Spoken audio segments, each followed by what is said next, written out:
ఇప్పుడు మనము 1885 నుంచి 1947 1885 నుంచి 1947 మధ్య ఆంధ్రాలో జాతీయోద్యమ వ్యాప్తి దానికి సంబంధించిన క్వశ్చన్స్ అనేవి చూద్దాము. ఇందులో ఫస్ట్ క్వశ్చన్ వచ్చేటప్పటికి 1885లో ఇండియన్ నేషనల్ కాంగ్రెస్ బొంబాయి నగరంలో స్థాపించడం జరిగినది. దీని ప్రభావం ఆంధ్రులపై ఎలా ప్రసరితమయ్యింది? ఆప్షన్ 1, ఆంధ్ర ప్రతినిధులు ఎక్కువ సంఖ్యలో సదస్సులో పాల్గొన్నారు. ఆప్షన్ 2, జిల్లా స్థాయి సంఘములు ప్రారంభమయ్యాయి. ఆప్షన్ 3, రైతు సంఘములు ప్రారంభమయ్యాయి. ఆప్షన్ డి, పైవన్నీ. సో రైట్ ఆన్సర్ ఈస్ పైవన్నీ. ఇక్కడ మనకి 1885లో ఐఎన్సి అనేది ఏర్పాటు చేయడం జరిగినది.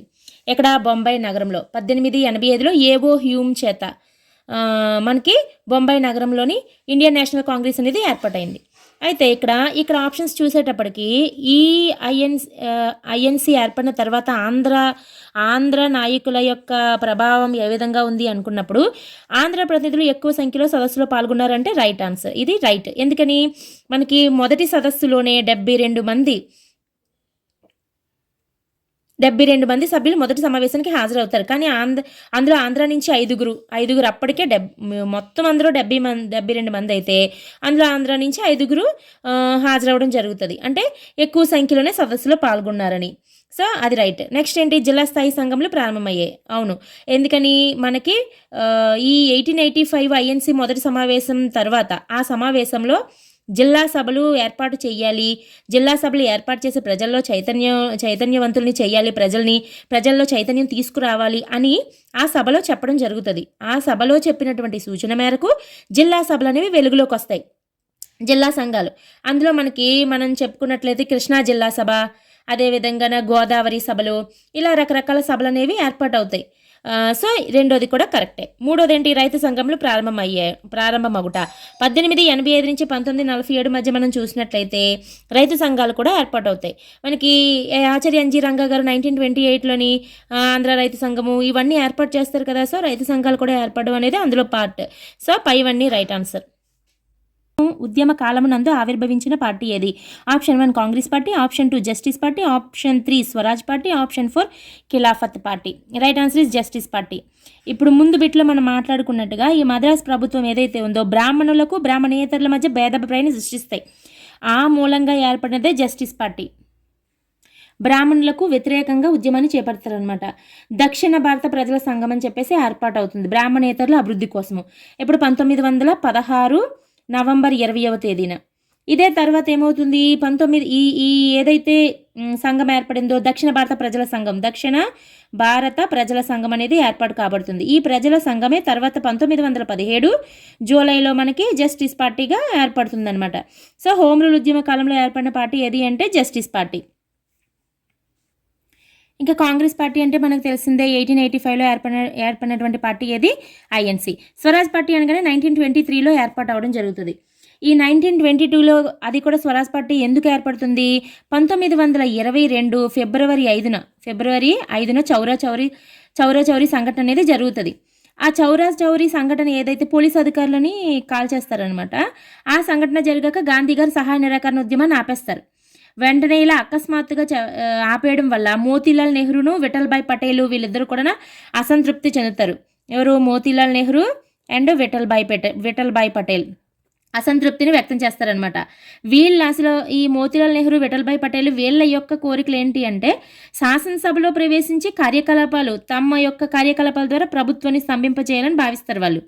అందుకని చెప్పి 1922 డిసెంబర్లో ఐఎన్సి వార్షిక సమావేశము చిత్తరంజన్ దాస్ అధ్యక్షతను జరుగుతుంది. ఎక్కడ? గయాలో. 1922లో గయాలోని ఐఎన్సి సమావేశము చిత్తరంజన్ దాస్ యొక్క అధ్యక్షతను జరిగినప్పుడు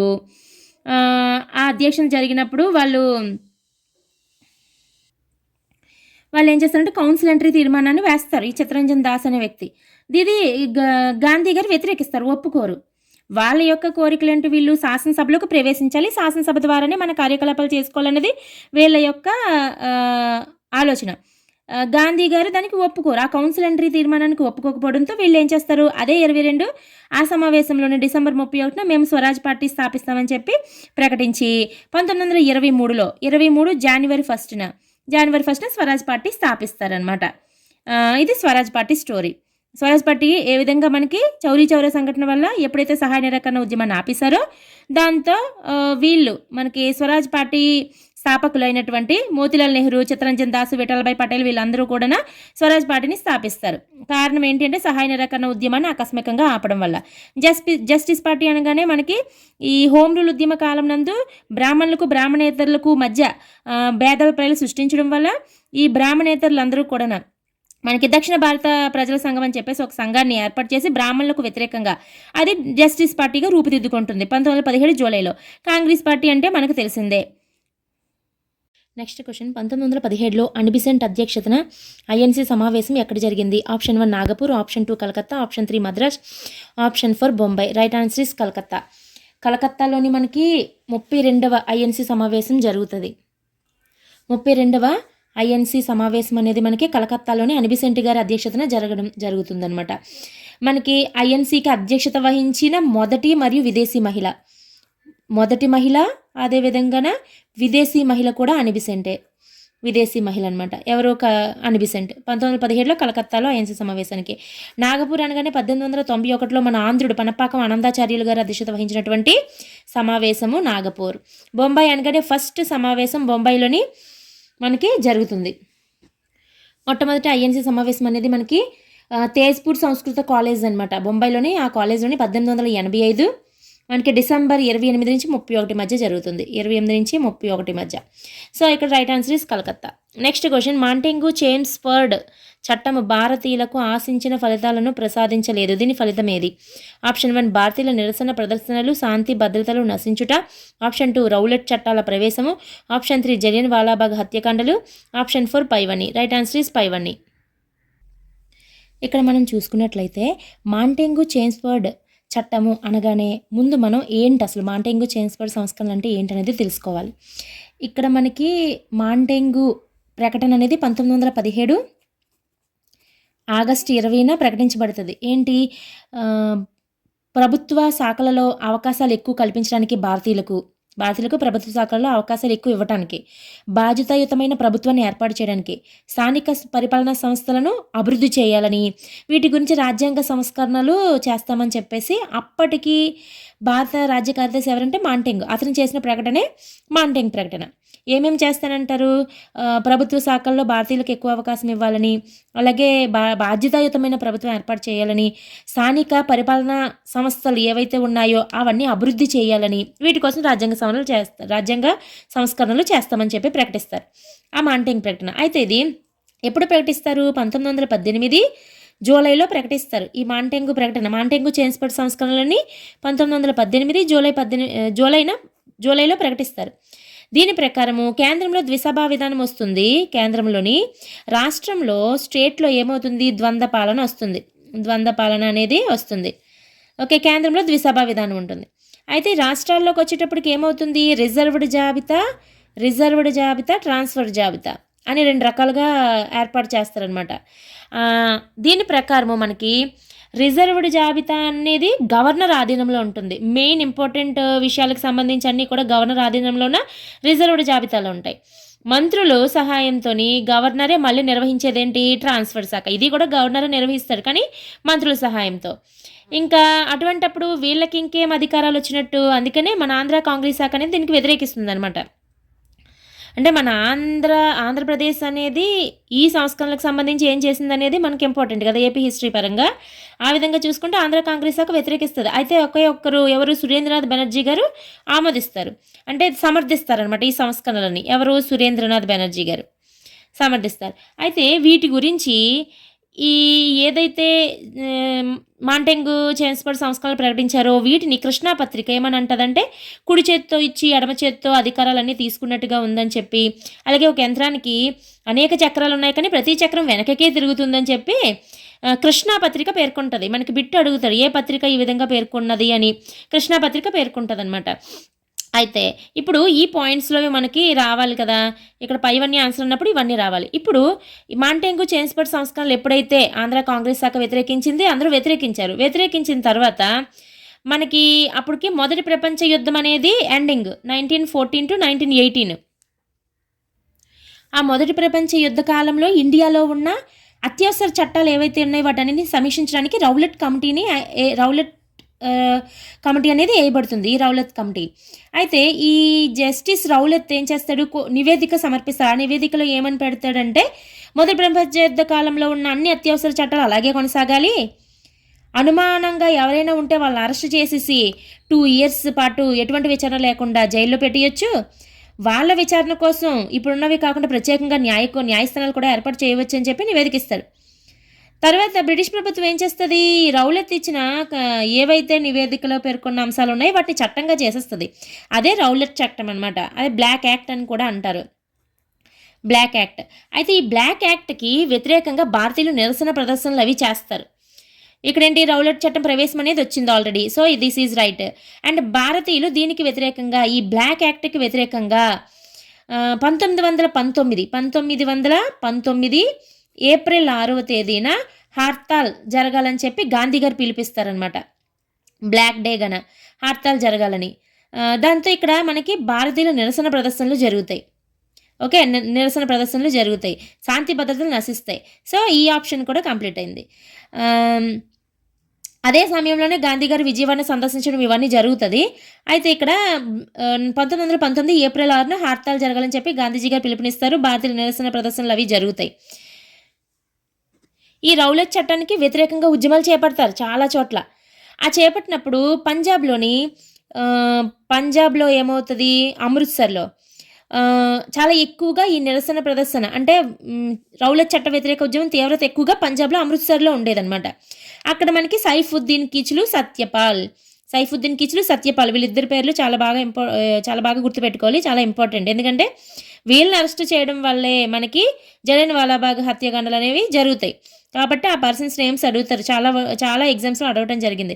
సో ఈ సైఫుద్దీన్ కిచ్లు, సత్యపాల్ అమృత్సర్లో ఈ ఉద్యమాన్ని చేపడతారనమాట. కాబట్టి వెంటనే ఆల్రెడీ రౌలట్ చట్టంలో ఏముంది, అనుమానంగా ఉంటే అరెస్ట్ చేసేయాలని ఉంది కదా, వీళ్ళిద్దరిని అరెస్ట్ చేసేస్తారు. అరెస్ట్ చేసిన తర్వాత పంజాబ్ గవర్నర్గా ఉన్నటువంటి మైకేల్ డయర్ ఏం చేస్తారంటే, అక్కడ ఎప్పుడైతే వీళ్ళిద్దరిని అరెస్ట్ చేశారో ఉద్యమం ఇంకా పెరిగిపోద్ది. ఆ ఉద్యమ బాధ్యతని జనరల్ డయర్కి అప్పగిస్తాడు. ఆ జనరల్ డయర్ అమృత్సర్లోని నిషేధాజ్ఞలు జారీ చేస్తాడు. అమృత్సర్లో నిషేధాజ్ఞలు జారీ చేస్తాడు, కానీ వినరు. నిషేధాజ్ఞలు జారీ చేసిన తర్వాత అప్పటికి ఏప్రిల్ 13వ తేదీన ఏమవుతుంది, అక్కడ వైశాఖి పౌర్ణమి జరుపుకుంటారు అనమాట. అందరూ జరుపుకొని అక్కడ ఉన్న నాయకులందరూ కూడా మాట్లాడుకుంటారు. సైఫుద్దీన్ కిచ్లుని, సత్యపాల్ని అరెస్ట్ చేశారు కదా, వాళ్ళ గురించి అని చెప్పి మాట్లాడుకుంటూ ఉంటారనమాట. జలియన్ వాలాబాగ్లో సమావేశం అవుతారు. ఆ నిషేధాజ్ఞలు ఉల్లంఘించి మరీ సమావేశం అవుతారు. అప్పుడు మనకి జనరల్ డయర్ నేతృత్వంలోని కాల్పులు అనేవి జరుగుతాయి అన్నమాట. అప్పటికి ఒక వ్యక్తి ప్రసంగిస్తూ ఉంటాడు. ఆ వ్యక్తి పేరేంటని అడిగితే చూడండి, హన్స్రాజ్ అనే వ్యక్తి ప్రసంగిస్తూ ఉంటాడు. ఆ ప్రసంగిస్తున్నప్పుడే జనరల్ డయర్ జలియన్ వాలాబాగ్కి వస్తాడు. సో ఎటువంటి వార్నింగ్స్ ఇవ్వకుండానే డైరెక్ట్గా కాల్పులు జరిపేస్తాడు. సో జలియన్ వాలాబాగ్ హత్యాకాండలు జరుగుతాయి. సో ఈ ఆప్షన్ కూడా కరెక్ట్. అంటే మాంటెంగు చేన్స్బర్గ్ సంస్కరణల వల్ల ఏమేమి జరిగాయి చూడండి. రౌలట్ చట్టం ప్రవేశించింది, భారతీయ నిరసన ప్రదర్శనలు జరిగాయి. ఈ చట్టం వల్ల జరిగినవే నిరసన ప్రదర్శనలు. దాని పరంగా రాజకీయ నాయకులు అరెస్టు చేయబడ్డారు. ఆ అరెస్టుకు గురించి మాట్లాడుకుంటున్నప్పుడు జరిగినదే జలియన్ వాలాబాగ్ హత్యాకాండలు. సో ఇవన్నీ కూడా right answer. Next question, Jallianwala వాలాబాగ్ సమావేశంనకు ఆంగ్ల అధికార ధిక్కరణకు ప్రముఖ కారణం ఏమిటి? ఆప్షన్ 1 ఆంగ్ల ప్రభుత్వము అనుసరించిన హింసాయుత విధానాలు. ఆప్షన్ 2 నాయకుల నిర్బంధము. ఆప్షన్ 3 డాక్టర్ సత్యపాల్ మరియు సైఫుద్దీన్ కిచ్లులను అరెస్టు చేసి జైల్లో నిర్బంధించడము. ఆప్షన్ 4 ప్రజలపై దౌర్జన్యము. అంటే ఇక్కడ క్వశ్చన్ ఏంటంటే, జలియన్ వాలాబాగ్ సమావేశం జరిగింది కదా, ఎందుకు జరిగింది? మనకి సత్యపాలు, సైఫుద్దీన్ కిచ్లులను అరెస్టు చేయడం వల్ల, అరెస్టు చేసిన తర్వాత అక్కడ జనరల్ డయ్యర్ నిషేధాజ్ఞలు విధిస్తాడు. నిషేధాజ్ఞలను ధిక్కరించి, ఇక్కడ ఆంగ్ల అధికార ధిక్కరణకు అంటే నిషేధాజ్ఞలు ధిక్కరించి సమావేశం ఏర్పాటు చేసుకుంటారు. దేనికి వ్యతిరేకంగా, ఎందుకోసం ఏర్పాటు చేస్తారు? సత్యపాల్ మరియు సైఫుద్దీన్ కిచ్లులను అరెస్ట్ చేసి జైల్లో నిర్బంధించడం వల్ల. సో రైట్ ఆన్సర్ ఈ సత్యపాల్ మరియు సైఫుద్దీన్ కిచ్లుల అరెస్ట్ చేసి జైల్లో నిర్బంధించడము. నెక్స్ట్ క్వశ్చన్, మాంటెంగు ప్రకటనలో విషయాలను చర్చించడానికి ఆంధ్ర మహాసభ ప్రత్యేక సమావేశాన్ని ఎక్కడ ఏర్పాటు చేశారు? Option 1 Machilipatnam, option 2 Visakhapatnam, option 3 Vijayawada, option 4 Nellore. Right answer is Visakhapatnam. మనకి మాంటెంగు ప్రకటన అనేది 1917 ఆగస్టు 20వ తేదీన జరుగుతుంది. మాంటెంగు ప్రకటన 1917 ఆగస్టు 20వ తేదీన మాంటెంగు ప్రకటన జరుగుతుంది. ఎప్పుడైతే మాంటెంగు ప్రకటన జరిగిందో, దేనికోసం మాంటెంగు ప్రకటన అనేది మనకి భారతీయులకు ప్రభుత్వ శాఖల్లోనేమో అవకాశాలు ఎక్కువ చేయడానికి, బాధ్యతాయుతమైన ప్రభుత్వ ఏర్పాటుకు, స్థానిక పరిపాలనా సంస్థలు అభివృద్ధి చేయడానికి, వీటి కోసం కదా సంస్కరణలు తీసుకొస్తా అన్నారు. ఎప్పుడైతే అన్నారో దీని గురించి మాట్లాడుకోవడానికి విజయవాడలోని ఒక ప్రత్యేక సమావేశాన్ని ఏర్పాటు చేసుకుంటారు. ఈ సమావేశానికి ఆహ్వాన సంఘ అధ్యక్షుడు ఎవరు అంటే అయ్యదేవర కాళేశ్వరరావు. ఆహ్వాన సంఘ అధ్యక్షుడు అయ్యదేవర కాళేశ్వరరావు అనమాట. అయితే వీళ్ళు ఏమని మాట్లాడుకుంటారంటే, ఈ మాంటెంగు ప్రకటన జరిగిన తర్వాత మాంటెంగు మద్రాసు రాష్ట్ర పర్యటన వచ్చినప్పుడు మనం అతన్ని కలిసి అతనికి మనం వినతి పత్రాన్ని ఇద్దాము అని చెప్పి 21 మందితో ఒక బృందాన్ని ఏర్పాటు చేస్తారు. అక్కడికి వెళ్ళి కలిసి ఇవ్వడం కోసం అని చెప్పేసి.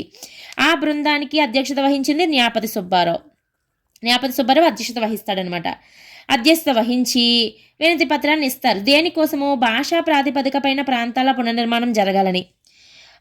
ఆ తీర్మానాన్ని ప్రవేశపెట్టింది కూడా మనకి 1918 ఫిబ్రవరి 6న బిఎన్ శర్మ శాసనసభలో ప్రవేశపెడతారనమాట తీర్మానం. దీనికి సంబంధించినదే వీళ్ళు న్యాపతి సుబ్బారావు గారు వాళ్ళను వెళ్ళి మాంటెంగును కలిసి వాళ్ళకి అనుకూలంగా చేయమని చెప్పేసి కోరడం కోసం అని చెప్పేసి 21 మంది సభ్యులతోని ఒక బృందాన్ని ఏర్పాటు చేసి పంపిద్దామని ఈ సమావేశంలో మాట్లాడుకుంటారు. తీరా 1918 మనకి 18 జూలైలో మనకి మాంటెంగు సంస్కరణలు ప్రకటించబడతాయి. ప్రకటిస్తే అందులో మనకు అనుకూలంగా ఏమీ ఉండవు. మన ఆంధ్రాకి సంబంధించి ఎటువంటి విషయాలు కూడా అందులో ప్రస్తావన అనేది ఉండదు. దీంతో ఆంధ్రులకు నిరుత్సాహం వస్తుంది. ఆ తర్వాత జరిగినటువంటి ఆంధ్ర మహాసభ గుంటూరులో జరుగుతుంది. 1918 ఆగస్టు 17వ తేదీన గుంటూరులో 6వ ఆంధ్ర మహాసభ అనమాట. ఇది రెగ్యులర్గా ఎవ్రీ ఇయర్ జరిగేటటువంటి మనకి ఆంధ్ర మహాసభ. ముందు జరిగింది ప్రత్యేక సమావేశం. ముందుగా మాట్లాడుకొని ఏం చేద్దాం ఏంటి అన్నది మాట్లాడుకోవడానికి పెట్టుకున్న సమావేశం విజయవాడలో. అలా కాకుండా ఎవ్రీ ఇయర్ జరిగే సమావేశం గుంటూరులో జరుగుతుంది. కాశీనాథ్ నాగేశ్వరరావు గారు అధ్యక్షతన జరుగుతుంది అనమాట ఈ సమావేశంలోని ఏంటి ఇలా జరిగింది, మనకి సంబంధించి ఎటువంటి ప్రస్తావన కూడా లేదు మన రాష్ట్రానికి సంబంధించి అని చెప్పి నిరుత్సాహపడతారు. ఆ తర్వాత డాక్టర్ పట్టాభి సీతారామయ్య గారు అఖిల భారత భాషా ప్రయుక్త రాష్ట్రాల సమావేశాన్ని ఏర్పాటు చేయాలని చెప్పి ప్రతిపాదిస్తారనమాట. కాంగ్రెస్ నాయకులు అంగీకరించరు, అది వేరే ఇష్యూ. అయితే ఇక్కడ వరకు అది. ఇక్కడ ఏంటి, ప్రత్యేక సమావేశాన్ని విజయవాడలో ఏర్పాటు చేస్తారు. నెక్స్ట్ క్వశ్చన్, మాంటెంగు ప్రకటనలలో విషయాలను చర్చించడానికి ఆంధ్ర మహాసభ ప్రత్యేక సమావేశ ఆహ్వాన సంఘ అధ్యక్షుడు ఎవరు? Option 1 Kashinath Nageswara Rao, option 2 Ayyadevara Kaleswara Rao, option 3 Nyapathi Subba Rao, option 4 C V S Narasimharaju. Right answer is Ayyadevara Kaleswara Rao. మనకి ఆంధ్ర మహాసభ ప్రత్యేక సమావేశం, ఇది ప్రత్యేక సమావేశమా లేదా 6వ సమావేశమా అనేది చూసుకోవాలి. మాంటెంగు ప్రకటన తర్వాత జరిగినది ఒక ప్రత్యేక సమావేశం జరుగుతుంది, ఒక రెగ్యులర్గా జరిగే 6వ ఆంధ్ర మహాసభ కూడా జరుగుతుంది. ప్రత్యేక మహాసభ అనేటప్పటికీ 1917 ఆగస్టు 20వ తేదీన జరుగుతుంది అనమాట. దీనికి ఆహ్వాన సంఘ అధ్యక్షుడు అయ్యదేవర కాళేశ్వరరావు గారు దీనికి ఆహ్వాన సంఘ అధ్యక్షుడు. మరి కాశీనాథ్ నాగేశ్వరరావు గారు అనగానే ఎవరు? 6వ ఆంధ్ర మహాసభ అనేది గుంటూరులో జరుగుతుంది. గుంటూరులో జరిగినటువంటి ఆంధ్ర మహాసభ 1918 ఆగస్టు 17వ తేదీన జరుగుతుంది. ఈ సమావేశానికి అధ్యక్షత వహించింది కాశీనాథ్ నాగేశ్వరరావు. మరి న్యాపతి సుబ్బారావు గారు ఎవరు? ఈ ప్రత్యేక సమావేశంలో మాట్లాడుకున్నట్లుగా మాంటెంగు మద్రాస్ పర్యటనకు వచ్చినప్పుడు అతన్ని కలిసి మన వినతి పత్రాన్ని ఇవ్వాలి అనుకున్నప్పుడు ఎవరు వెళ్తారు అని అనుకున్నప్పుడు 21 మందితో ఒక బృందాన్ని ఏర్పాటు చేస్తారు. దానికి అధ్యక్షులుగా పెడతారు న్యాపతి సుబ్బారావు గారిని. అయితే ఈ సివిఎస్ నరసింహరాజు అనగానే మనకి ఈ ప్రత్యేక సమావేశం ఏదైతే ఉందో ఈ ప్రత్యేక సమావేశానికి ఆహ్వాన సంఘ అధ్యక్షుడైతే అయ్యదేవర కాళేశ్వరరావు, కానీ ఆ సమావేశ అధ్యక్షుడే సివిఎస్ నరసింహరాజు అధ్యక్షుడు. ఓకేనా? సో ఇక్కడ Ayyadevara Kaleswara Rao is right answer. ఇక్కడ మనకి కాశీనాథ్ నాగేశ్వరరావు గారు అనగానే మాంటెంగు చేన్స్బర్గ్ ప్రకటన తర్వాత 1918 ఆగస్టు 17న గుంటూరులో జరిగిన సమావేశానికి అధ్యక్షత వహిస్తాడు. అయ్యదేవర కాళేశ్వరరావు గారు ఆ ప్రత్యేక సమావేశం విజయవాడలో జరిగినప్పుడు దానికి ఆహ్వాన సంఘ అధ్యక్షుడు. ఆ ప్రత్యేక సమావేశానికి అధ్యక్షుడు సివిఎస్ నరసింహరాజు. న్యాపతి సుబ్బారావు గారు ప్రత్యేక ఆంధ్ర రాష్ట్ర ఏర్పాటుకై మొగ్గు చూపుతాడు. కాబట్టి ఇతను మాంటెంగు మద్రాస్ పర్యటన జరిపినప్పుడు అతనికి వినతి పత్రం ఇవ్వడం కోసం అని చెప్పేసి 21 మందితో బృందాన్ని ఏర్పాటు చేస్తే దానికి అధ్యక్షుడు Nyapathi Subba Rao. So next question, బొంబాయిలో జరిగినటువంటి ప్రథమ కాంగ్రెస్ సమావేశానికి అధ్యక్షత వహించినది ఎవరు? Option 1 W C Banerjee, option 2 Surendranath Banerjee, option 3 Dadabhai Naoroji, option 4 Pheroze Shah Mehta. Right answer is WC Banerjee. బొంబాయిలో జరిగినటువంటి సమావేశము ఫస్ట్ సమావేశం 1885 డిసెంబర్ 28న జరుగుతుంది అనమాట. ఈ సమావేశానికి ఇక్కడ బొంబాయిలోని తేజ్పాల్ కళాశాలలో జరుగుతుంది. దానికి అధ్యక్షత వహించింది డబ్ల్యూసి బెనర్జీ. మొత్తం 72 మంది హాజరవుతారు. అందులో 5 మన ఆంధ్ర నుంచి హాజరవుతారు అనమాట. దాదాబాయి నౌరోజీ గారు అనగానే దాదాబాయి నౌరోజీ గారు 3 సార్లు మనకి 1886లో కలకత్తా సెషన్కి, 1893లో లాహోర్ సెషన్కి, 1906లో మళ్ళీ కలకత్తా సెషన్కి కూడా అధ్యక్షత వహించింది దాదాబాయి నౌరోజీ గారు. 3 సార్లు 1886, 1893, 1906. 1886లోని 1906లోని కూడా కలకత్తాలోనే జరుగుతుంది సమావేశము. 1893లో లాహోర్లో జరుగుతుంది. సో దాదాబాయి నౌరోజీ అనగానే ఈ 3 సమావేశాలు మనకి గుర్తుండాలి. సురేంద్రనాథ్ బెనర్జీ గారు 2 సార్లు అధ్యక్షత వహిస్తారు. 2 సార్లు అంటే 1895లో పూణేలో జరిగినటువంటి ఐఎన్సీ సమావేశానికి అధ్యక్షత వహిస్తారు. అండ్ 1902లో అహ్మదాబాద్లో జరిగినటువంటి ఐఎన్సీ సమావేశానికి అధ్యక్షత వహిస్తారు. సో సురేంద్రనాథ్ బెనర్జీ గారు 2 సార్లు 1895లో పూణేలో సమావేశానికి, 1902లోని అహ్మదాబాద్ సమావేశానికి అధ్యక్షత వహించింది సురేంద్రనాథ్ బెనర్జీ. దాదాబాయి నౌరోజీ గారు అనగానే 1886లో కలకత్తా సెషను, 1893లో లాహోర్ సెషను, 1906లో కలకత్తా సెషను. డబ్ల్యూసి బెనర్జీ అనగానే మనకి ప్రథమ ఐఎన్సీ సమావేశము. ఫిరోజ్ షా మెహతా గారు అనగానే 1890లో జరిగినటువంటి ఐఎన్సీ సమావేశానికి అధ్యక్షత వహిస్తారు. 1890లో కలకత్తాలో జరిగినటువంటి ఐఎన్సీ సమావేశానికి అధ్యక్షత వహించింది ఫిరోజ్ షా మెహతా. అదేవిధంగా ఇతను 1907లో సూరత్లో ఐఎన్సీ సమావేశం జరుగుతుంది కదా, అప్పుడు చీలిక ఏర్పడుతుంది మితవాదులకి అతవాదులకి. ఆ మితవాద వర్గానికి ఫిరోజ్ షా మెహతా నాయకత్వం వహిస్తారనమాట. ఇతను మితవాద వర్గానికి ఫిరోజ్ షా మెహతా నాయకత్వం వహిస్తారు. మితవాదులు అంటే 1885 నుంచి 1905 వరకు, 1905 నుంచి 1919 వరకు అతివాదులు. సో మితవాదుల వర్గానికి నాయకత్వం వహించినటువంటి వ్యక్తి ఫిరోజ్ షా మెహతా. అండ్ 1890లో కూడా కలకత్తాలో జరిగిన ఐఎన్సీ సమావేశానికి అధ్యక్షత వహించింది ఫిరోజ్ షా మెహతా. సో ఇక్కడ right answer is WC Banerjee. Next question, Congress స్థాపనలో తొలి దశలో సహకరించిన ఉన్నత ఆంగ్ల ఉద్యోగులు ఎవరు? Option 1 A O Hume, option 2 Lord Dufferin, option 3 Lord Hardinge, option 4 Charles Metcalfe. Option A 1 2 3, option B 2 3 4, option C 1 2, option D 3 4. Right answer is 1 2 ఏవో హ్యూమ్ అండ్ లార్డ్ డఫ్రిన్ వీళ్ళిద్దరూ సహకరించారనమాట. ఇక్కడ మనకి ఏవో హ్యూమ్ చేత ఐఎన్సీ అనేది 1885లోని ఏర్పాటు చేయడం జరుగుతుంది. ఆ టైంలో ఉన్నటువంటి బ్రిటిష్ వైస్రాయ్ ఎవరంటే డఫ్రిన్ అనే వ్యక్తి. ఇతను 1884 నుంచి 1888 వరకు కూడా భారత వైస్రాయ్గా ఉండటం జరుగుతుంది లార్డ్ డఫ్రిన్. సో ఏవో హ్యూమ్, లార్డ్ డఫ్రిన్ ఇద్దరు ఆన్సర్. నెక్స్ట్ క్వశ్చన్, 1891 నాగపూర్ నందు జరిగినటువంటి వార్షిక కాంగ్రెస్ సదస్సుకు అధ్యక్షత వహించినటువంటి తొలి ఆంధ్రుడు ఎవరు? Option 1 Veeraraghavachari, option 2 Panapakkam Anandacharyulu, option 3 AP Parthasarathi Naidu, option 4 Nyapathi Subbarao. Right answer is Panapakkam Anandacharyulu. 1891లో నాగపూర్లో ఐఎన్సీ సమావేశం జరుగుతుంది. దానికి అధ్యక్షత వహించినటువంటి తొలి ఆంధ్రుడు పనపాకం ఆనందాచార్యులు. ఇక్కడ మనకి పనపాకం ఆనందాచార్యులు గారు 1891లో నాగపూర్లో ఐఎన్సీ సమావేశానికి అధ్యక్షత వహించారు కదా. ఆ అధ్యక్షత వహించినప్పుడు ఆ సమావేశంలో పార్థసారథి నాయుడు అండ్ న్యాపతి సుబ్బారావు వీళ్ళిద్దరూ కూడా మన ఆంధ్ర తరపు నుంచి ప్రధాన పాత్ర పోషించారు. ఆ సమావేశంలో మన ఆంధ్ర తరపు నుంచి ఎవరు ఐఎన్సీ సమావేశం 1891 నాగపూర్ ఐఎన్సీ సమావేశంలో ప్రధాన పాత్ర పోషించారు అంటే ఏపీ పార్థసారథి నాయుడు, న్యాపతి సుబ్బారావు. సో ఇక్కడ Panapakam Anandacharyulu is right answer. మొదటి దశలో నాయకత్వం వహించినది మితవాదులు. వీరు అనుసరించిన ఏ విధానమును ఆంధ్ర నాయకులు పాటించరు? ఆప్షన్ 1 అభ్యర్థనలు ప్రార్థనాభావ విధానము, ఆప్షన్ 2 పత్రికలు, ఆప్షన్ 3 నిరసనలు, ఆప్షన్ 4 పైవన్నీ. రైట్ ఆన్సర్ ఇస్ పైవన్నీ. మితవాదులు అంటే 1885 నుంచి 1905 వరకును, అతివాదులు అంటే 1905 నుంచి 1919 వరకును. ఇక్కడ మితవాదులు అంటే వీళ్ళు బయటికి మాట్లాడరు, జస్ట్ నిరసన తెలపడము, నల్ల బ్యాడ్జీలు ధరించుకొని వాళ్ళ యొక్క వ్యతిరేకతను తెలియచేయడము, పత్రికల ద్వారా, నిరసనల ద్వారా, ప్రార్థన అభ్యర్థనలు చేయడం ద్వారా మాత్రమే వాళ్ళు అనుకున్నది సాధించాలని అనుకుంటారు. సో ఇవన్నీ కూడా ఇందులో ఉంటాయి కాబట్టి పై one is right answer. Next question, home rule ఉద్యమంను మొదట ఎవరు ఎచ్చట ప్రారంభించారు? ఆప్షన్ 1 బాలగంగాధర్ తిలక్ పూణేలోని, ఆప్షన్ 2 గాడిచల్ల హరిసర్వోత్తమరావు ఆంధ్రాలోని, ఆప్షన్ 3 అనిబిసెంట్ అడియార్ మద్రాసులోని, and option 4 BP Wadia Madanapalle. ఇక్కడ మొదట అన్నారు కాబట్టి మొదట ఫస్ట్ బాలగంగాధర్ తిలక్ పూణేలోని 1916లో. Right answer is Balagangadhar Tilak. Balagangadhar Tilak గారు 1916 ఏప్రిల్ 28వ తేదీన పూణేలోని హోమ్ రూల్ ఉద్యమాన్ని ప్రారంభిస్తారు. అతను నినాదం కూడా ఇస్తారు, స్వరాజ్యం నా జన్మ హక్కు, దానిని నేను సాధించి తీరుతాను అని చెప్పి నినాదం కూడా ఇవ్వడం జరుగుతుంది.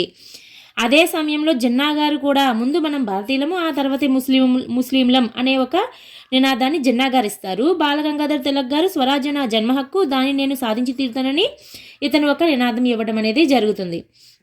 అసలు ఈ హోమ్ రూల్ లీగ్ అనేది ప్రధాన ఉద్దేశం ఏమిటి, దేనికోసం ఏర్పాటు చేశారు? స్వపరిపాలన అండ్ బాధ్యతాయుత ప్రభుత్వము. దీని కారణంగా వచ్చిందే మాంటెంగు ప్రకటన. ఈ హోమ్ రూల్ లీగ్ ఉద్యమం ఏదైతే వచ్చిందో దీని కారణంగా వచ్చింది మాంటెంగు ప్రకటన కారణంగా వచ్చింది రౌలట్ చట్టం కారణంగా వచ్చినది జలియన్వాలా బాగ్ దురంతము. ఇంటర్లింక్ అనమాట అన్నిని. సో ఇక్కడ స్వపరిపాలన బాధ్యతాయుత ప్రభుత్వం కోసం అని చెప్పేసి హోమ్ రూల్ లీగ్ ఉద్యమాన్ని 1916 ఏప్రిల్ 28వ తేదీన బాలగంగాధర్ తిలక్ పూణేలో ప్రారంభించడం జరుగుతుంది. అయితే ఇతని యొక్క తిలక్ యొక్క హోమ్ రూల్ లీగ్కి ఆంధ్రాలో కార్యదర్శి ఎవరు అంటే గాడిచర్ల హరిసర్వోత్తమరావు. ఎవరి యొక్క హోమ్ రూల్కి? తిలక్ గారి యొక్క హోమ్ రూల్కి ఇతను ఆంధ్రాలో కార్యదర్శి అనమాట. Tilak home rule league Andhra కార్యదర్శి ఎవరు? గాడిచర్ల హరిసర్వోత్తమరావు. అనిబిసెంట్ మద్రాసులోని హోమ్ రూల్ లీగ్ ఉద్యమాన్ని ప్రారంభిస్తుంది. ఇక్కడ ఈవిడ యొక్క హోమ్ రూల్ లీగ్ను ప్రచారం చేయడం కృషి చేసిన వాళ్ళు అడియార్ కదా, ఆరుండేలును వాడియా ఒకరును అరండేలు వీళ్ళిద్దరూ కూడా ఈవిడ యొక్క మనకి హోమ్ రూల్ ఉద్యమాన్ని ప్రచారం చేయడానికి ఎక్కువగా కృషి చేసిన వాళ్ళు వీళ్ళిద్దరును. అడయార్ అనేది ఏంటంటే దివ్యజ్ఞాన సమాజంలో సభ్యురాలు కదా ఈవిడ మద్రాసులో ఈ అడయార్ కేంద్రంగానే ఆ సమాజంలో చురుకుగా పాల్గొంటుందన్నమాట. అయితే మద్రాసులోని ఈవిడ యొక్క హోమ్ రూల్ లీగ్ ఉద్యమాన్ని బాగా ప్రచారం చేయడానికి కృషి చేసిన వాళ్ళు వాడియా మరియు ఆరుండేలును.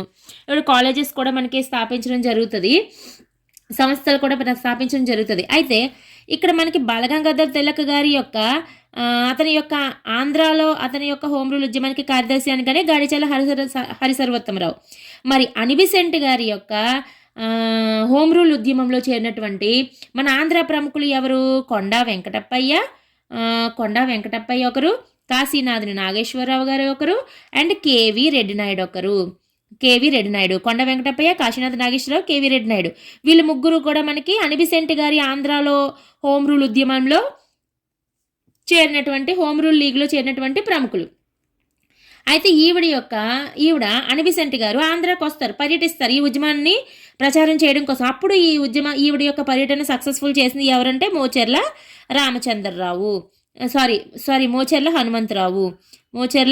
హనుమంతరావు ఆ పర్యటన సక్సెస్ చేస్తారు. సో ఇది హోమ్ రూల్ లీగ్. అయితే హోమ్ రూల్ ఉద్యమము ఎందుకు వచ్చింది? స్వపరిపాలన బాధ్యతాయుత ప్రభుత్వం కోసము మొదట తీసుకొచ్చింది Balagangadhar Tilak.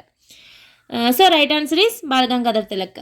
Next question, home rule ఉద్యమంను ఆంధ్రాలో బహుళ ప్రచారంలోకి తెచ్చుటకు ఎక్కువ సహకరించిన పత్రికలు ఏవి? ఆప్షన్ 1 దేశాభిమాని పత్రిక, ఆప్షన్ 2 కృష్ణా పత్రిక, ఆప్షన్ 3 ఆంధ్ర పత్రిక, ఆప్షన్ 4 పైవన్నీ.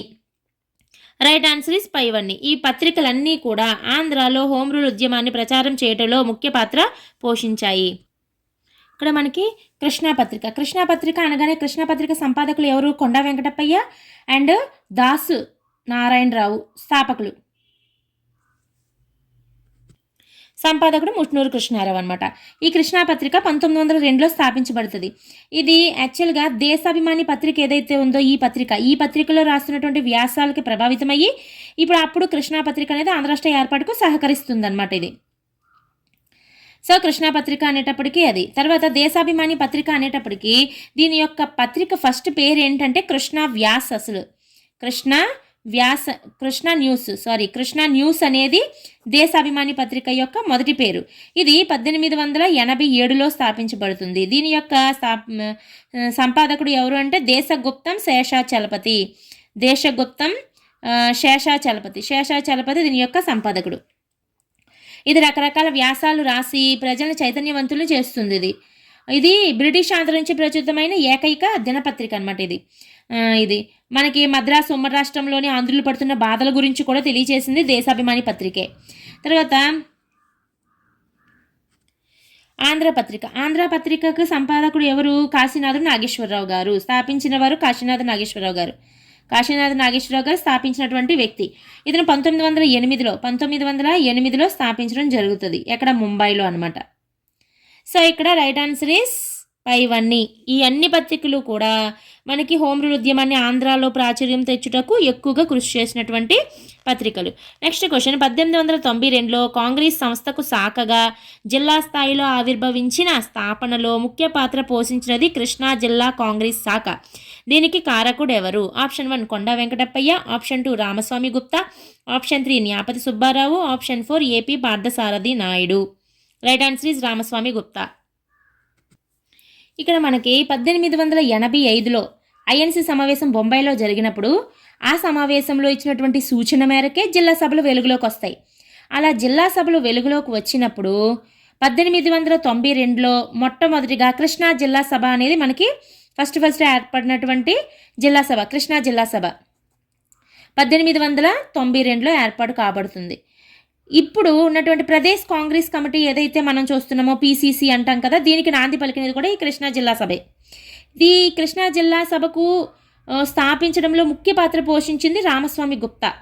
ఇది దేశంలోనే మొట్టమొదటి జిల్లా సభ ఏది అంటే కృష్ణా జిల్లా సభే. దానికి స్థాపనకి ముఖ్య పాత్ర వహించింది రామస్వామి గుప్తా అనమాట. ఆ విధంగానే ఫస్ట్ 1892లో 1892లో ఆగస్టులో గుంటూరులో సమావేశం జరుగుతుంది. జిల్లా సభ ఫస్ట్ గుంటూరులో జరుగుతుంది. గుంటూరులో జరిగినప్పుడు దానికి అధ్యక్షత వహించింది కూడా రామస్వామి గుప్తా గారే అధ్యక్షత వహిస్తారు. మనకి తర్వాత ఏర్పడినవి గోదావరి సభలు కూడా ఏర్పడతాయి. కృష్ణా జిల్లా తర్వాత ఏమో గోదావరి జిల్లా అసోసియేషన్ మొదటి సభ అనేది గోదావరి జిల్లా సభలు ఏర్పడతాయి. అది 1895. ఆ 1895లో ఏర్పడిన తర్వాత ఆ సభకు అధ్యక్షత వహించిన వారు ఎవరు అంటే న్యాపతి సుబ్బారావు గారు అధ్యక్షత వహించడం జరుగుతుంది. అదేవిధంగా ఈ న్యాపతి సుబ్బారావు పార్థసారథి నాయుడు 1891లో నాగపూర్లో జరిగినటువంటి ఐఎన్సీ సమావేశంలో మన ఆంధ్ర తరపు నుంచి ప్రముఖ పాత్ర వహించినటువంటి వ్యక్తులు వీళ్ళిద్దరును. సో ఇక్కడ Ramaswamy Gupta is right answer. Next question. మితవాదుల యుగమునందు ఆంధ్ర కాంగ్రెస్ నాయకులు అనుసరించిన ఈ క్రింది విధానాలలో తప్పు ఏది? ఆప్షన్ 1 ఆంగ్ల ఆధిపత్యమును కొనసాగించుట, ఆప్షన్ 2 ఆంగ్ల సార్వభౌమాధిపత్యమునకు మద్దతు జిల్లా కాంగ్రెస్ శాఖల్లో ప్రకటించుట, ఆప్షన్ 3 రాజ్యాంగబద్ధమైన విధానములను అనుసరించుట, ఆప్షన్ 4 నిరసనను తెలుపుటకు సమ్మెలను సభలను ఆందోళనలను జరుపుట. రైట్ ఆన్సర్ ఈజ్ ఆప్షన్ 4 నిరసనను తెలుపుటకు సమ్మెలు సభలను ఆందోళనలను జరుపుట. మితవాదులు అంటేనే ఎటువంటి సమ్మెలు చేయడం కానీ ఆందోళనలు చేయడం కానీ హింస వైపు వెళ్ళడం కానీ ఇలాంటివి ఉండవు. మితవాదులు అంటే 1885 నుంచి 1905 వరకు ఉన్నది మితవాదుల యుగము. వీళ్ళు నిరసన తెలపడమే, జస్ట్ అంటే నిరసన తెలపడం అంటే చాలా సైలెంట్గా మాట్లాడకుండా వాళ్ళ యొక్క విధానాలను నిరసించడం అనమాట, వ్యతిరేకించడం అంతే తప్ప వాటి కోసం సమ్మెలు చేయడము ఆందోళన చేయడము ఇలాంటివేవి జరిగేవి కాదు మితవాదుల యుగంలో. అయితే వీళ్ళు కోరుకునేది ఏంటి? స్వాతంత్రాన్ని కోరుకోలేదు, పరిపాలన మంచిగా ఉండాలని కోరుకున్నారు అంతే తప్ప మాకు స్వాతంత్రాన్ని ఇవ్వండి అని చెప్పి వాళ్ళు కోరుకోలేదు. కాబట్టి ఈ విధానంలో తప్పు అంటే ఇక్కడ ఆందోళనలు సమ్మెలు అనేవి జరగలేదు. కాబట్టి right answer is option 4. Next question. ఆంధ్రలో నిజమైన రాజకీయ చైతన్యంను ప్రేరేపింపచేసిన ఉద్యమము ఏది? ఆప్షన్ 1 మితవాదుల ఉద్యమము, ఆప్షన్ 2 రాజమండ్రి కాలేజీ ఉదంతము, ఆప్షన్ 3 బెంగాల్ విభజన, ఆప్షన్ 4 వందేమాతర ఉద్యమము. రైట్ ఆన్సర్ ఇస్ వందేమాతర ఉద్యమము. ఈ బెంగాల్ విభజన కారణంగా వచ్చినదే వందేమాతర ఉద్యమము. ఈ వందేమాతర ఉద్యమ కాలంలో వచ్చినదే రాజమండ్రి కాలేజీ ఉదంతము. మితవాదుల ఉద్యమము ఏదైతే ఎండింగ్ 1905లో ఎండ్ అయిపోద్దో ఆ 1905లో వచ్చినదే బెంగాల్ విభజన. ఓకే, మితవాదుల ఉద్యమం అనేది మన ఆంధ్రాలో అంత పెద్దగా ఎటువంటి ప్రభావం చూపదు ఆంధ్రాలో. ఈ మితవాదుల యుగం 1905లో అయిపోయిన తర్వాత బెంగాల్ విభజన అనేది చేస్తారు. ఆ బెంగాల్ విభజన కూడా బెంగాల్లోని ఎక్కువ మంది పాపులేషన్ అంటే తూర్పు బెంగాల్ పశ్చిమ బెంగాల్ రెండు కలిపి ఉండేవి కాబట్టి ఎక్కువ మంది జనాభా ఉండడం వల్ల వాళ్ళని విడదీయడం ద్వారా ఉద్యమాలను తగ్గించడం కోసం అని చెప్పేసి వాళ్ళు ప్లాన్ చేసి లార్డ్ కర్జన్ బెంగాల్ విభజన చేస్తారు. ఆ బెంగాల్ విభజన కారణంగా వచ్చినదే వందేమాతర ఉద్యమం. ఈ వందేమాతర ఉద్యమ సంఘటనలో భాగంగా జరిగినదే 1907లోని రాజమండ్రి కళాశాల సంఘటన. సో ఇక్కడ వందే మాతర ఉద్యమం is right answer.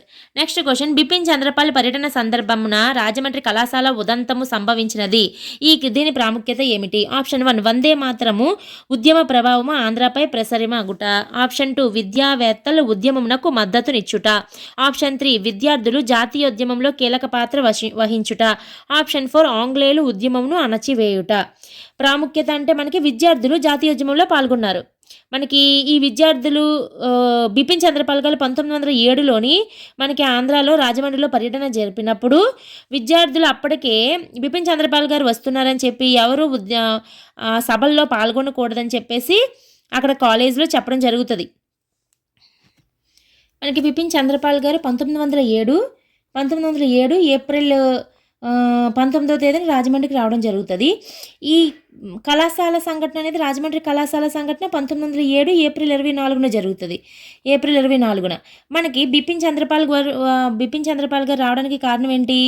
Mutnuru Krishnarao గారు రమ్మని చెప్పి మన ఆంధ్రుల్లోని జాతీయోద్యమ ప్రభావాన్ని పెంచాలన్న ఉద్దేశంతో ఎలాగైనా ఎవరైనా సరే జాతీయ నాయకులు ఒకరు వచ్చి ఇక్కడ ప్రసంగించాలని చెప్పి ముట్నూరు కృష్ణారావు గారు కృష్ణాపత్రిక ద్వారా విజ్ఞప్తి చేస్తారు. ఆ విజ్ఞప్తి మేరకు మనకి బిపిన్ చంద్రపాల్ గారు పర్యటనకు రావడం జరుగుతుంది. ఆ పర్యటనలో భాగంగానే 1907 ఏప్రిల్ 24వ తేదీన రాజమండ్రి కళాశాల సంఘటన. అంటే బిపిన్ చంద్రపాల్ గారు పర్యటనకు వస్తున్నారని తెలిసి అప్పటికి రాజమండ్రి కళాశాల ప్రిన్సిపల్ మార్క్ హంటర్ ఈ మార్క్ హంటర్ ఏం చేస్తారంటే నెల రోజుల ముందే విద్యార్థులందరినీ సమావేశానికి రమ్మని చెప్పి నిషేధాజ్ఞలు విధిస్తారు. ఎవరో వెళ్ళకూడదు సమావేశాలకి అని చెప్పి. కానీ అప్పటికే పాల ఉపన్యాసాలు అంటే గాడిచర్ల హరిసర్వోత్తమరావుకి చాలా ఇష్టం. అందుకని ఎంత ఆదేశించినా సరే ఆదేశాన్ని ఉల్లంఘించి అతని యొక్క సమావేశానికి హాజరవుతాడు అనమాట. దాంతో గాడిచర్ల హరిసర్వోత్తమరావు గారు అతన్ని కళాశాల నుంచి బహిష్కరించడమే కాకుండా ఏ ప్రభుత్వ ఉద్యోగానికి కూడా పనికి రాకుండా అనర్హుడిగా ప్రకటించి ప్రభుత్వం అరెస్ట్ చేసేస్తుంది. ఇంకా అంతటితో ఆగిపోయిన తర్వాత స్వరాజ్య పత్రికను కూడా స్థాపించడం జరుగుతుంది. అది వేరే. ఓకే, ఇక్కడికి వచ్చేటప్పటికి జాతీయోద్యమంలో విద్యార్థులు కీలక పాత్ర పోషించారనమాట. So this is the right answer. Next question, Bipin Chandrapal పర్యటన ఫలితముగా ఆంధ్రాలో వచ్చిన ప్రముఖ మార్పులు ఏమిటి? ఆప్షన్ 1 రాజమండ్రి మచిలీపట్నం ఉద్యమమునకు కేంద్రాలయను. స్వదేశీ స్వరాజ్య భావాలకు బహిష్కరణ విధానమునకు ప్రాముఖ్యత వచ్చెను. మచిలీపట్నంలో జాతీయ కళాశాల ఆవిర్భావము. ఆప్షన్ 4 పైవన్యు. రైట్ ఆన్సర్ ఈస్ పైవన్యు. బిపిన్ చంద్రపాల్ గారు పర్యటన చేసేటప్పుడు మొట్టమొదటిగా మనకి కంటిన్యూగా పర్యటనలు ఎలా జరుగుతాయంటే ఫస్ట్ విజయనగరము విశాఖపట్నంలో పర్యటిస్తారు. తర్వాత ఏమో కాకినాడకు వెళ్తారు. కాకినాడ తర్వాత నుంచి రాజమండ్రికి వెళ్తారు. రాజమండ్రి నుంచి విజయవాడ నుంచి మచిలీపట్నం. ఇలా కంటిన్యూగా ప్రయాణం అనేది జరుగుతుంది బిపిన్ చంద్రపాల్ పర్యటన అనమాట. 1907 మనకి ఏప్రిల్ 16వ తేదీన మనకి విశాఖపట్నమును విజయనగరంలో పర్యటిస్తారు. అదే ఏప్రిల్ 17వ తేదీన కాకినాడకు కూడా ఏప్రిల్ 17వ తేదీన మనకి కాకినాడకు చేరుకుంటారనమాట. ఏప్రిల్ 19వ తేదీన మనకి రాజమండ్రికి చేరుకుని అక్కడ సమావేశం ఏర్పాటు జరుగుతుంది. ఏప్రిల్ 24వ తేదీన రాజమండ్రి కళాశాల సంఘటన. ఆ తర్వాత అదే ఏప్రిల్ 24న విజయవాడకి చేరుకుంటారు. తర్వాత మచిలీపట్నానికి తర్వాత ఏప్రిల్ 27వ తేదీన మచిలీపట్నానికి వెళ్ళి అక్కడ కూడా ప్రసంగించడం జరుగుతుంది. ఇక్కడ మనకు స్వదేశీ స్వరాజ్య భావాలను బహిష్కరణ విధానంకు ప్రాముఖ్యత వచ్చిన అంటే ఇక్కడ బిపిన్ చంద్రపాల్ గారు పర్యటన సందర్భంలో వైజాగ్ నుండి మనకి ఏప్రిల్ 17వ తేదీన కాకినాడకు చేరుకుంటారు కదా. అక్కడ మొదటి ఉపన్యాసము మనకి వేదాంతం పైన ఇస్తారు. ఫస్ట్ ఉపన్యాసము వేదాంతం పైన చెప్పడం జరుగుతుంది. రెండో ఉపన్యాసము స్వదేశీ స్వరాజ్ అనే భావాలకు సంబంధించి ఉపన్యాసించడం జరుగుతుంది అనమాట. సో ఇక్కడ దీనికి ప్రాముఖ్యత వస్తుంది. రెండవ ఆన్సర్ కరెక్టే. అండ్ ఫస్ట్ వచ్చేటప్పటికి రాజమండ్రిలో ఇతను ప్రసంగించిన తర్వాత మచిలీపట్నం ప్రయాణించిన తర్వాత అక్కడ జరిగినటువంటి ఉపన్యాసాల ఫలితంగా చాలామంది చైతన్యవంతులు అయ్యి ఉద్యమాలు అనేవి చేపడతారు. సో ఉద్యమాలకి కేంద్రాలు అవుతుంది. ఇది రైట్ ఆన్సర్. మచిలీపట్నంలోకి వచ్చేటప్పటికి 1910లో మచిలీపట్నం చేరుకున్న తర్వాత 1910లో బందర్ జాతీయ కళాశాల కూడా ఏర్పాటు చేయబడుతుంది. అక్కడ దానికి మొదటి ప్రిన్సిపల్ ఎవరంటే కొంపెల్ల హనుమంతరావు మొదటి ప్రిన్సిపల్. సో ఇవన్నీ కూడా ఇందులో జరిగిన ఫలితాలే కాబట్టి పైవన్నీ కూడా రైట్ ఆన్సర్.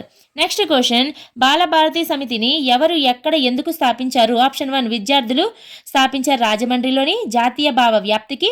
ఆప్షన్ 2 రాజమండ్రి విద్యార్థులు వందే మాతర ఉద్యమ వ్యాప్తికి. ఆప్షన్ 3 రాజమండ్రి విద్యార్థులు స్వరాజ్య స్థాపనకు. ఆప్షన్ 4 రాజమండ్రి విద్యార్థులు బెంగాల్ ఐక్యతకు. రైట్ ఆన్సర్ ఈజ్ రాజమండ్రి విద్యార్థులు వందే మాతర ఉద్యమ వ్యాప్తికి.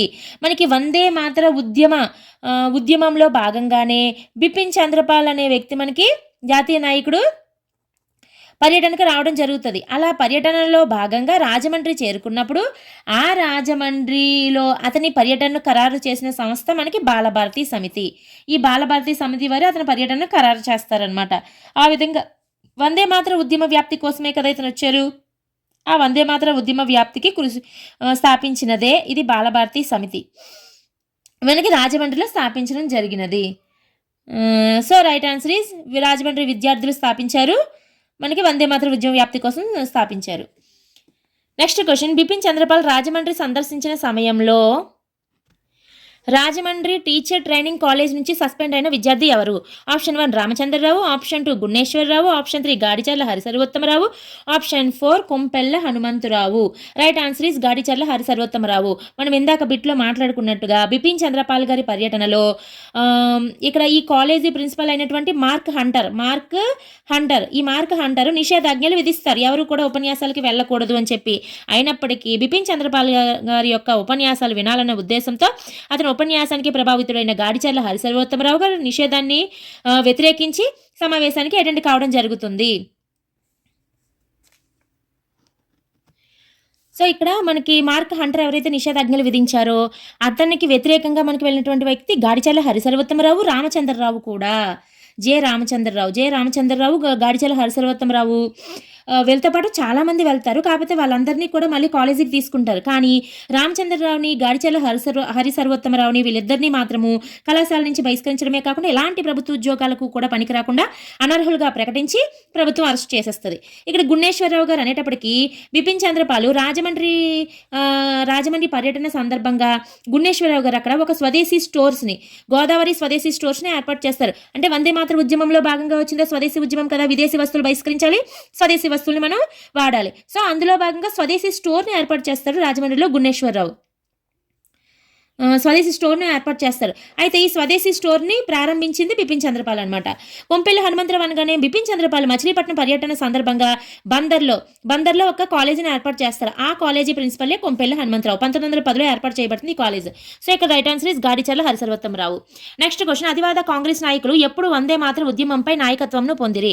Option 1 1905, option 2 1906, option 3 1907, option 4 1908. Right answer is 1906. ఎందుకని 1885 నుంచి 1905 వరకు మితవాదుల యుగము, 1905 నుంచి 1919 వరకు అతివాదుల యుగము. సో 1905తో కంప్లీట్ అవ్వగానే 1906లోని మనకి అతివాదుల చేతిలోకి నాయకత్వం ఉద్యమాలు అనేవి చేరడం జరుగుతుంది.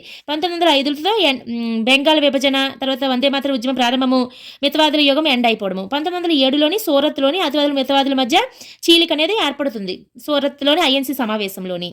సో ఇక్కడ right answer is 1906. Next question, Akhila Bharata socialist party Andhra శాఖ నాయకుడు ఎవరు? Option 1 Gadicherla Harisarvottamarao, option 2 Tripuraneni Gopichand, option 3 Tenneti Viswanatham, option 4 NG Ranga. Right answer is Tenneti Viswanatham. Akhila Bharata socialist party అంటే మనకి కాంగ్రెస్ సోషలిస్ట్ పార్టీ. అఖిల భారత అన్నారు కాబట్టి కాంగ్రెస్ సోషలిస్ట్ పార్టీ అనమాట. ఇది 1934లో ఏర్పాటు కాబడింది. అలా కాకుండా ఆంధ్ర సోషలిస్ట్ పార్టీ అంటే ఏర్పాటు చేసింది ఎన్జి రంగా గారు 1934లోనే. అది కూడా అయితే అది ఎన్జి రంగా గారు ఏర్పాటు చేస్తారు. కానీ అఖిల భారత అన్నారు అంటే మాత్రము కాంగ్రెస్ సోషలిస్ట్ పార్టీ. దీన్ని ఆచార్య నరేంద్ర దేవు, జయప్రకాష్ నారాయణ అండ్ రామ్ మనోహర్ లోహియా వీళ్ళు ముగ్గురు కూడా ఏర్పాటు చేయడం జరుగుతుంది. అయితే దీనికి ఆచార్య నరేంద్ర దేవే మనకి మొదటి కార్యదర్శిగా ఉంటారు. ఇది మెయిన్ ఈ అఖిల భారత సోషలిస్ట్ పార్టీ అనేది క్విట్ ఇండియా ఉద్యమ కాలంలో చాలా ఎక్కువగా ప్రధాన పాత్ర పోషిస్తుంది అనమాట. అయితే దీనికి ఆంధ్ర శాఖ నాయకుడు అనేటప్పటికీ తెన్నేటి విశ్వనాథం గారు ఆంధ్ర శాఖ నాయకుడు అనమాట. ఇక్కడ గాడిచర్ల హరిసర్వోత్తమరావు గారు అనగానే ఆంధ్ర స్వరాజ్ పార్టీ ఎప్పుడైతే ఏర్పడింది 1934లోనే, ఇది కూడా 1934లోనే ఏర్పడుతుంది. ఈ ఆంధ్ర స్వరాజ్ పార్టీ స్థాపనలో ముఖ్యులలో ఒకరు గాడిచర్ల హరిసర్వోత్తమరావు గారు. గాడిచర్ల హరిసర్వోత్తమరావు, వి రామదాసు, జీవి సుబ్బారావు, వీళ్ళ ముగ్గురు కూడా మనకి ఆంధ్ర స్వరాజ్ పార్టీ స్థాపనలో ముఖ్యులు అనమాట. ఎవరెవరు? గాడిచర్ల హరిసర్వోత్తమరావు, వి రామదాసు అండ్ జీవి సుబ్బారావు, వీళ్ళ ముగ్గురును. ఇక్కడ త్రిపురేణి గోపీచంద్ అనగానే మనకి రాడికల్ హ్యూమనిస్ట్ పార్టీ 1940లో ఏర్పాటు చేయబడుతుంది. రాడికల్ హ్యూమనిస్ట్ పార్టీని ఎంఎన్ రాయ్ ఏర్పాటు చేస్తాడు. ఆ పార్టీలో ముఖ్య సభ్యుల్లో ఒక 6 ఉంటారు. అందులో త్రిపురేణి గోపీచంద్ గారు కూడా ఒకరు. ఎన్జీ రంగా అనగానే ఆంధ్ర సోషలిస్ట్ పార్టీ 1934లో ఏర్పడినప్పుడు దాని యొక్క స్థాపకుడు మరియు అధ్యక్షుడు కూడా మనకి ఎన్జీ రంగా గారే.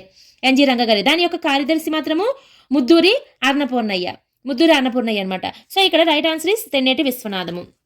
నెక్స్ట్ క్వశ్చన్, విప్లవ వీరులు గ్రంథ రచన ద్వారా కమ్యూనిస్టు సిద్ధాంతాలను వ్యాప్తి చేసిన వారు? Option 1 Puchalapalli Sundarayya, option 2 Darshi Chenchaiah, option 3 Gaddelingaiah, option 4 Chandrarajeswararao. Right answer is గద్దెలింగయ్య.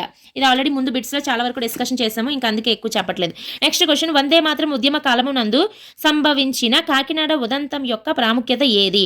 Doctor కెంపు అమానుష ప్రవర్తనము, ఆప్షన్ 2 కాకినాడ పౌరుల తిరుగుబాటు, ఆప్షన్ 3 ఉద్యమ కాలములో మొదట నమోదు అయిన క్రిమినల్ కేసు. దీని ప్రస్తావన మద్రాస్ విధాన సభలో కూడా చర్చ అయ్యింది.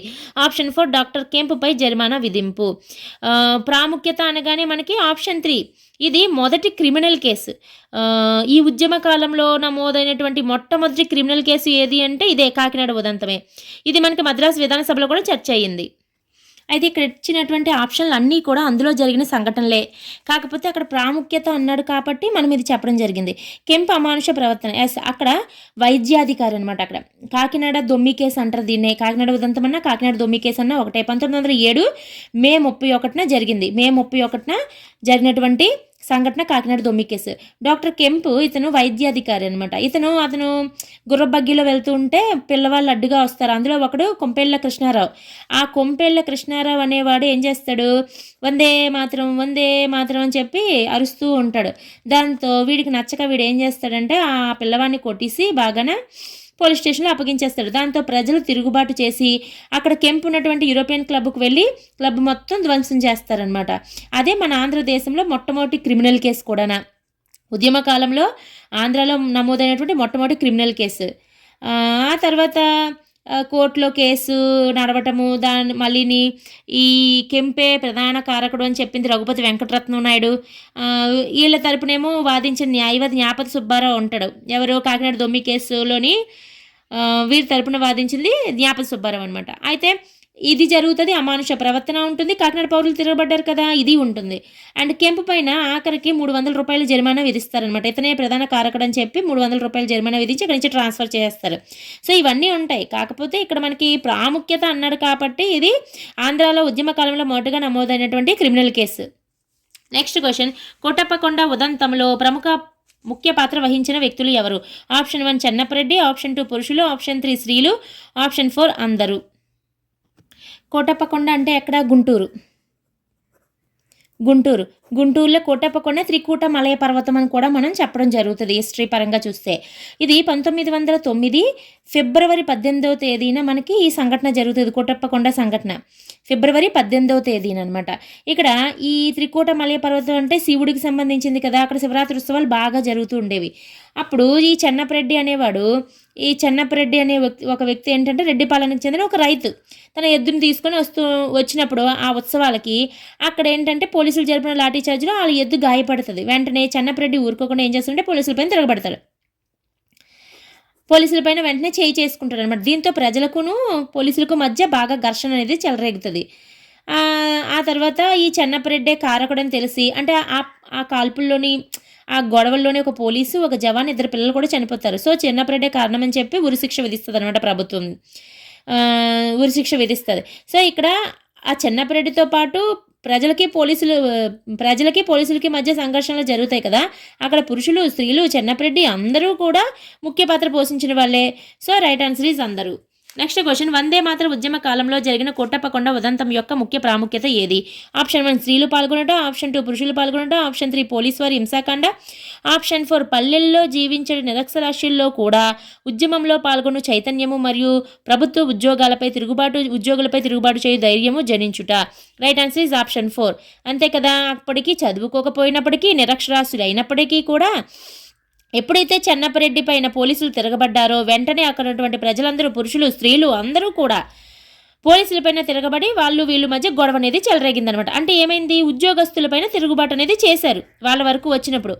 అంటే నిరక్షరాస్యుల్లో కూడా ఉద్యమంలో పాల్గొనే చైతన్యము, ప్రభుత్వ ఉద్యోగులపై తిరగబడే ధైర్యము వాళ్ళల్లో పుట్టుకొచ్చింది ఈ కోటప్పకొండ సంఘటన కారణంగా. So right answer is option 4. నా వీడియో ఎక్స్ప్లెనేషన్స్ కనుక మీకు నచ్చినట్లయితే ప్లీజ్ లైక్ చేయండి, షేర్ చేయండి, సబ్స్క్రైబ్ చేయండి. మీరు ఎక్కువగా లైక్ చేస్తేనే ఎక్కువ మందికి రీచ్ అవుతుంది. సో దాన్ని బట్టి నేను ఇంకా ఎక్కువ వీడియోస్ పెట్టడానికి అనేది ఆసక్తి చూపుతాను అనమాట.